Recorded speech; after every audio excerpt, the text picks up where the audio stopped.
നമുക്കുണ്ടാകുന്ന ഏറ്റവും അപകടകരമായ ഒരു ശീലമാണ് വേണ്ടത്ര ജാഗ്രത ഇല്ലാതായി ഇരിക്കുക എന്നത്. ജാഗ്രത എന്നതുകൊണ്ട് ഉദ്ദേശിക്കുന്നത് നമ്മുടെ ചിന്തയിലും വാക്കിലും പ്രവൃത്തിയിലും ശ്രദ്ധയും വിവേകവും കൊണ്ടുവരിക എന്നതാണ്. പ്രവൃത്തിയേക്കാൾ സൂക്ഷ്മമാണ് വാക്ക്, വാക്കിനേക്കാൾ സൂക്ഷ്മമാണ് ചിന്ത. അതു കാരണം പ്രവൃത്തിയിൽ ബോധം കൊണ്ടുവരിക എന്നതിനേക്കാൾ പ്രയാസമാണ് വാക്കുകളിൽ ബോധം കൊണ്ടുവരിക എന്നത്. അതിലും പ്രയാസമാണ് ചിന്തകളിൽ ബോധത്തെ കൊണ്ടുവരിക എന്നത്. ചിന്തകളെ നിരീക്ഷിക്കാനും നിയന്ത്രിക്കാനും കഴിഞ്ഞാൽ നമ്മുടെ വാക്കുകളും പ്രവൃത്തിയും മികച്ചതാകും. മാത്രമല്ല, നമ്മുടെ ലക്ഷ്യം എന്തു തന്നെയായാലും അതിനെ സാക്ഷാത്കരിക്കുക എന്നതും എളുപ്പമാകും.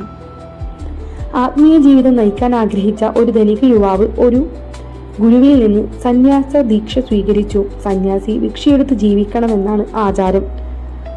ആ യുവാവ് അതുവരെ ആഡംബര ജീവിതം നയിച്ചിരുന്നതിനാൽ നീ ഉടൻ തന്നെ ഭിക്ഷയെടുക്കണമെന്നില്ല.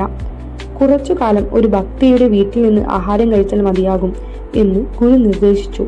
അടുത്ത ദിവസം ആ വീട്ടിലേക്ക് നടന്നു പോകവെ യുവാവ് തന്റെ ഇഷ്ടവിഭവങ്ങൾ പലതും ഓർമ്മിച്ചു. ഭക്തിയുടെ വീട്ടിലെത്തിയപ്പോൾ അയാളുടെ ഇഷ്ടവിഭവങ്ങൾ തന്നെയായിരുന്നു അവർ വിളമ്പിയത്. ഭക്ഷണം കഴിഞ്ഞപ്പോൾ ഒന്ന് വിശ്രമിച്ചാൽ കൊള്ളാമെന്ന് അയാൾ ചിന്തിച്ചു.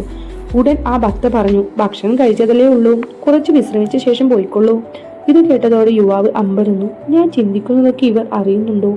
തിരിച്ചു പോകാറായപ്പോൾ വെയിലത്ത് ആശ്രമം വരെ നടക്കണമല്ലോ എന്ന് യുവാവ് ചിന്തിച്ചു. ഉടനെ ഭക്ത പറഞ്ഞു, അങ്ങെന്തിനാ ഇങ്ങനെ ചിന്തിക്കുന്നത്? ഗുരുവിന്റെ കൃപയാകുന്ന തണൽ എപ്പോഴും അങ്ങയുടെ മേൽ ഉണ്ടല്ലോ. ഇത് കേട്ടപ്പോൾ ആ യുവാവ് ഒന്ന് ഞെട്ടി. ആകാംക്ഷ അടക്കാനാകാതെ അയാൾ ചോദിച്ചു, എന്റെ ഓരോ ചിന്തയും നിങ്ങൾ അറിയുന്നുണ്ടോ? തീർച്ചയായും, അങ്ങയുടെ ഓരോ ചിന്തയും ഞാൻ അറിയുന്നുണ്ട്, അവർ പറഞ്ഞു. ആശ്രമത്തിൽ എത്തിയ ഉടനെ യുവാവ് ഗുരുവിനോട് പറഞ്ഞു, ഇനി ഞാൻ ആ വീട്ടിലേക്ക് പോകില്ല. അവർ എന്റെ ചിന്തകളെല്ലാം അറിയുന്നു. അവരോട് എനിക്ക് കുറച്ച് ആകർഷണം തോന്നിയിരിക്കുന്നു. അതും അവർ അറിഞ്ഞു കാണും. അപ്പോൾ ഗുരു പറഞ്ഞു, അതൊന്നും പ്രശ്നമല്ല. ഞാൻ പറയുന്നത് വരെ നീ അവിടെ പോവുക തന്നെ വേണം. പിന്നീട് ആ വീട്ടിലേക്ക് പോകുന്ന സമയം മുഴുവൻ അയാൾ സ്വന്തം ചിന്തകളെ നിരീക്ഷിക്കാൻ തുടങ്ങി. ആ ജാഗ്രത കാരണം കുറച്ചു ദിവസങ്ങൾ കൊണ്ട് അയാളുടെ മനസ്സിൽ ചിന്തകൾ കുറഞ്ഞു വന്നു. സ്വന്തം ശ്വാസവും ഹൃദയമിടിപ്പ് പോലും അയാളുടെ ശ്രദ്ധയിൽപ്പെടാൻ തുടങ്ങി. ഒരു ദിവസം ആ വീടിന്റെ പടികൾ കയറുമ്പോൾ അയാളുടെ ചിന്തകൾ പൂർണ്ണമായും നിലച്ചു. മനസ്സ് നിശ്ചലമായി. അയാൾ സ്വയം അവബോധമായി മാറി. പരിശ്രമം കൊണ്ട് നമുക്ക് ഈ അവസ്ഥയെ പ്രാപിക്കാം. ടെൻഷൻ ഇല്ലാത്ത ജാഗ്രതയാണ് ആവശ്യം.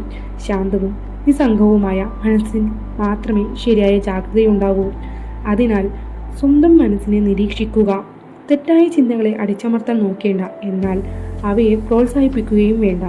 അവയോട് പ്രതികരിക്കാതിരുന്നാൽ മാത്രം മതിയാകും. ചിന്തകൾക്കും ആഗ്രഹങ്ങൾക്കും ഊർജ്ജം നൽകാതെ സാക്ഷിഭാവത്തിൽ അവയെ വീക്ഷിക്കുക. അപ്പോൾ ചിന്തകളും ആഗ്രഹങ്ങളും സ്വയം അടങ്ങിക്കൊള്ളും.